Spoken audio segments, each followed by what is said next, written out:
Assalamualaikum dan salam sejahtera. Cikgu ucapkan kepada semua anak murid cikgu yang sedang menonton pembelajaran kita pada kali ini.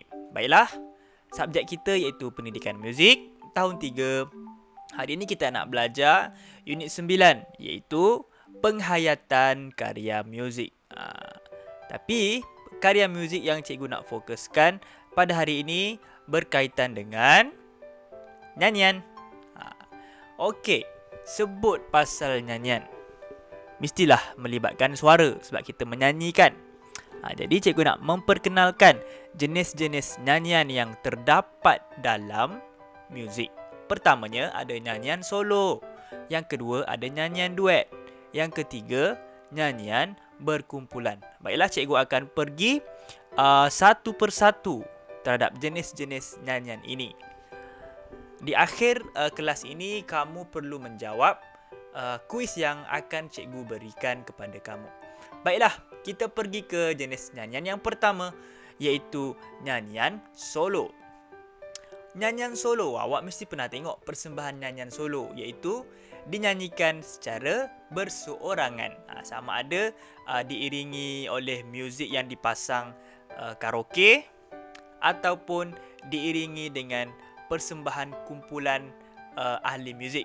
Contohnya ada yang main gitar, ada yang main drum, ada yang main bass. Tetapi dinyanyikan hanya seorang sahaja. Ia disebut sebagai nyanyian solo. Dan tekstur untuk nyanyian solo ini adalah nipis. Sebab apa? Sebab ia hanya melibatkan satu suara sahaja, satu lapisan suara sahaja. Okey. Baiklah. Cikgu nak tanya, dekat Malaysia ni kita ada ramai penyanyi solo yang terkenal. Boleh bagi tak? Boleh bagi 3 nama penyanyi solo yang terkenal. Okey, tak apa, cikgu akan bantu.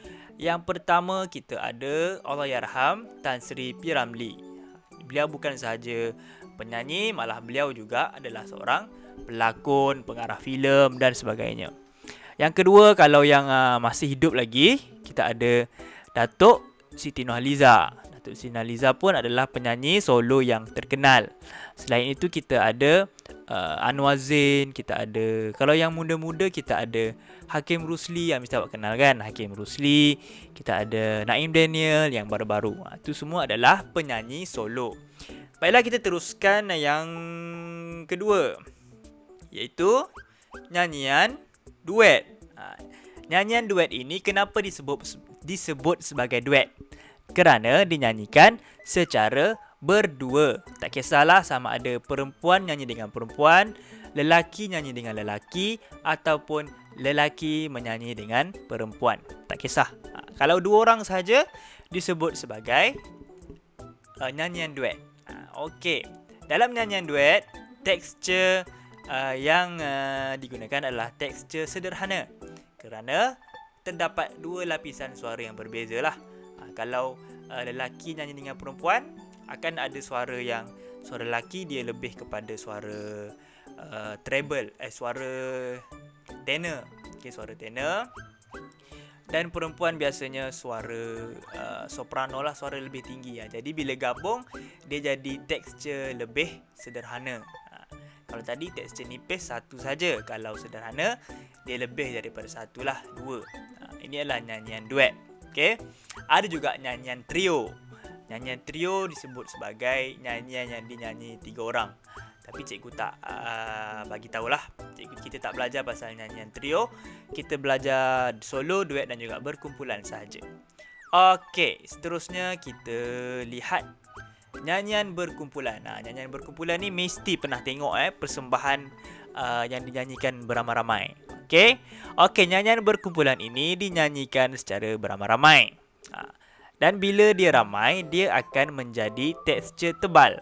Sebab apa? Sebab dia ada pelbagai lapisan suara. Ada suara nipis, ada suara yang bass, suara tebal, suara macam Assalamualaikum. Jadi suara ada yang suara perempuan, iaitu suara yang sangat nipis. Jadi bila digabungkan, dia akan jadi tebal. Okey, dan dia disebut sebagai tekstur tebal. Okey, antara contoh-contoh nyanyian berkumpulan yang ada seperti choir. Choir ni adalah nyanyian ramai-ramai yang dinyanyikan dengan lapisan suara yang berbeza. Okey. Keduanya nasyid. Nasyid pun nyanyian berkumpulan juga. Yang ketiga, dikir barat. Dikir barat juga dikira sebagai nyanyian berkumpulan kerana dia dinyanyikan beramai-ramai. Okay, kalau awak nak tahu macam mana persembahan dikir barat, awak boleh buka YouTube dan awak cari dikir barat. Nanti keluarlah. Kalau nak cari choir pun boleh. KOIR. Nanti keluarlah video nyanyian berkumpulan. Okey, seterusnya dalam menjalankan persembahan kesenian, tak kisahlah awak nak buat persembahan muzik, persembahan teater, itu lakonan, apa-apa saja persembahan, choral speaking ke apa ke, perlulah ada kerjasama dalam melibatkan diri dalam kesenian. Kalau tak ada kerjasama, macam mana persembahan tu, perjalanan persembahan tu nak berjalan dengan lancar. Jadi perlulah ada ketua, perlu ada penolong, perlu ada setiausaha, perlu ada ahli jawatan kuasa lain-lain supaya kelancaran persembahan dapat berlangsung dengan baik. Okey, jadi dalam kerjasama kita ada 5 komponen. Pertamanya, bertanggungjawab. Okey, sebut pasal bertanggungjawab, macam mana kita boleh bertanggungjawab? Pertamanya, sebelum persembahan kita perlu jalankan latihan, betul? Mungkin sebulan, mungkin seminggu sebelum persembahan kita ada latihan persembahan.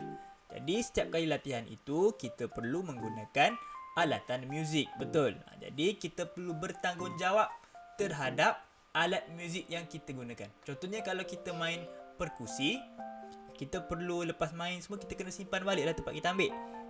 Jadi kita perlu mempunyai tanggungjawab untuk memastikan sebarang peralatan, sebarang benda yang kita guna, kita simpan semula. Yang kedua, bantu-membantu. Ini amat penting sekali. Kita perlu membantu rakan-rakan yang melibatkan diri dalam persembahan kesenian yang kita jalankan. Contohnya kita membantu untuk memasang benda-benda di pentas. Kita membantu semasa latihan. Nanti kalau kawan kita tu tak boleh nyanyi dengan bagus, kita bantu. Bantuan adalah penting dalam persembahan kesenian. Yang ketiga, membuat keputusan bersama. Okey, sekiranya apabila ada ketua, ada ahli jawatan kuasa sebagainya, kita perlu membuat mesyuarat, betul? Jadi, dalam menjalankan mesyuarat, keputusan perlulah dipersetujui oleh semua ahli. Contohnya bila berbincang, kena ada ahli dalam kumpulan tu. Jadi, kita perlu setujulah. Bila ketua bagi cadangan ataupun ahli bagi cadangan, kita perlu setujulah. Kalau tak setuju, boleh bagi cadangan kita dan orang lain pula akan berbincang. Jadi kita kena berbincang, bincang, membuat keputusan bersama. Contohnya awak nak buat persembahan permainan recorder, kena berbincanglah siapa yang main bahagian tu, siapa yang main bahagian ni, supaya perjalanan persembahan itu berjalan dengan lancar. Yang keempat, patuh kepada ketua. Okey, dalam persembahan ni, dia biasanya kalau persembahan nyanyian, persembahan recorder, persembahan ensemble dan sebagainya, akan ada ketua di hadapan, disebut sebagai konduktor ataupun pemimpin. Jadi kita perlu patuh kepada arahan pemimpin ni kan. Jadi apabila pemimpin tu buat macam ni, kita perlu ikut orang yang di hadapan. Jadi semua orang perlu patuh kepada ketua. Seterusnya yang kelima, bertolak ansur. Jadi maksud bertolak ansur ini, sekiranya ada ahli daripada kumpulan kita nak pinjam barang, dia tak ada alat muzik tu, dia tak ada alat ni. Jadi kalau kita ada lebih, kita boleh bertolak ansur untuk membantu. Okey, ataupun sekiranya ada ahli kumpulan kita tidak dapat hadir untuk latihan persembahan, contohnya dia ada kecemasan dan sebagainya, kita boleh bertolak ansur untuk ubah tarikh latihan dan sebagainya. Okey, jadi perlu ada kerjasama dalam menjalankan persembahan kesenian. Okey, baik. Bila dah faham semuanya mengenai nyanyian dan juga kerjasama dalam persembahan, cikgu akan berikan link kuis dan kamu perlu menjawab kuis tersebut. Okey, cikgu akan bagi link kuis nanti. Okey, jadi dah selesai bahagian pembelajaran kita. Cikgu nak bagi tahu sedikit berkenaan dengan pertandingan kemerdekaan yang PIB dijalankan, iaitu pertandingan video kreatif. Okey, untuk tahap 1 lah. Awak tahun 3 Jadi boleh cikgu nak berikan sedikit briefing. Okey, jadi semua murid boleh menghantar video tersebut sehingga tarikh yang telah ditetapkan. Jadi awak boleh hantar video dalam link yang diberikan. Video tersebut perlulah 2 minit saja. Okey, 2 minit. Kalau lebih, markah akan ditolak berdasarkan berapa minit awak lebih masa. Jadi markah akan ditolak. Seterusnya, lagu yang awak boleh nyanyikan memang untuk tahun 3, tahun 1, 2, 3, semuanya lagu Saya Anak Malaysia ataupun Kami Anak Malaysia. Lagu itu saja yang awak boleh nyanyikan. Dan video juga boleh diedit, boleh disunting dengan macam-macam. Tak kisah awak nak letak bendera, awak nak letak kapal terbang, nak letak awan, nak letak, dan apa-apa saja boleh edit. Yang pasti berikan video itu menjadi sangat menarik untuk ditonton. Okey, nyanyian juga perlu dalam tempo yang tepat dan juga pitch yang tepat. Markah cikgu akan bagi nanti untuk kamu.